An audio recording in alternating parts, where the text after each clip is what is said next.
Bokaro steel city के लिए गर्व का क्षण है। देश की सुरक्षा में अदम्य साहस और वीरता का परिचय देने वाले सीआरपीएफ जवान सद्दाम हुसैन को राष्ट्रपति द्रौपदी मुर्मू ने देश के प्रतिष्ठित वीरता पुरस्कार शौर्य चक्र से सम्मानित किया है। सम्मान मिलने के बाद उनके घर और मोहल्ले में खुशी का माहौल है।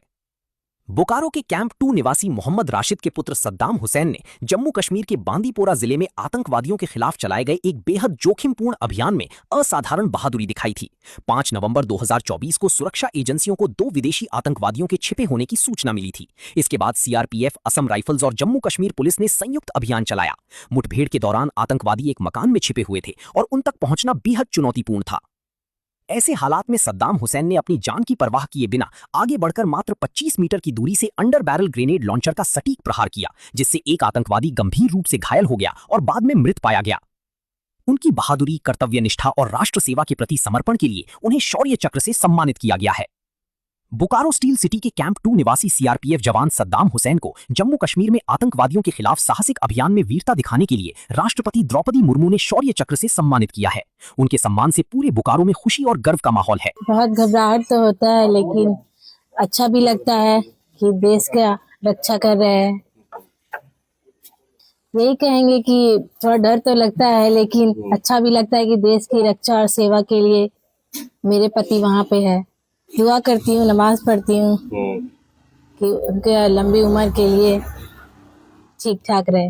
आपका एक बेटा भी है, क्या चाहेंगे कि वो भी फौज में जाए? जी चाहेंगे वो भी फौज में जाए, घूमने का, खाने पीने का, अच्छे खिलाए, घूमे, अच्छे से रहे। मिलने का वो अलग ही एक्साइटमेंट होता है। बेटा को जो ये अवार्ड मिला है तो हमारे ही लिए नहीं गौरव की बात है, पूरे झारखंड के जनता के लिए गौरव की बात है, पूरे देश की जनता के लिए गौरव की बात है। और हमारा बेटा सीमा पर है, दुश्मनों को सफाया कर रहा है। इससे बड़ा एक बाप के लिए क्या चाहिए, जो हमारा देश सुरक्षित रहे। खुशी तो इतनी होती है जिसका कोई अंदाजा नहीं, दिल खोल के भी कैसे दिखा दूं, इसमें कोई दरवाजा नहीं। ये हम Bandipora 3rd battalion special task team 280 forces से, जो सीआरपीएफ की बांदीपुरा में स्थित है।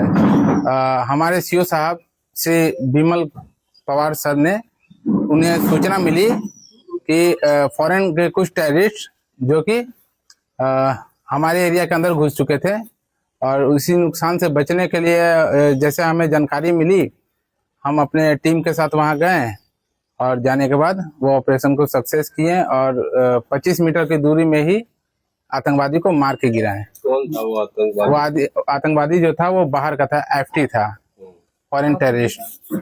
पहले वो हमारे साथ गोलीबारी काफी देर तक चली, कम से कम 2 दिन की लड़ाई चली और उसको फिर मार गिराया गया। इसमें हमारी बहुत सारी टीमें थी, जिसमें Marcos, para, RR, army, Assam rifles.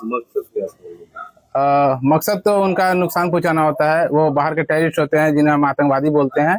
वो हमारे देश को नुकसान पहुंचाने के फिराक से अंदर घुसे थे, जिसको हमने 5 नवंबर 2024 को न्यूट्रलाइज किया। मेरे दिमाग में जो हमारे हिंदुस्तान के अंदर अगर अच्छे फिराक से आए तो ठीक है, अगर गलत फिराक से आए तो हमें मारने का यही है। चूटावाड़ी केटसन जो कि बांदीपुरा में पड़ता है, वो घने जंगलों के बीच। अपने आसपास की खबरों को देखने के लिए सिटी हलचल पेज को लाइक, सब्सक्राइब और बेल आइकन पर क्लिक अवश्य करें।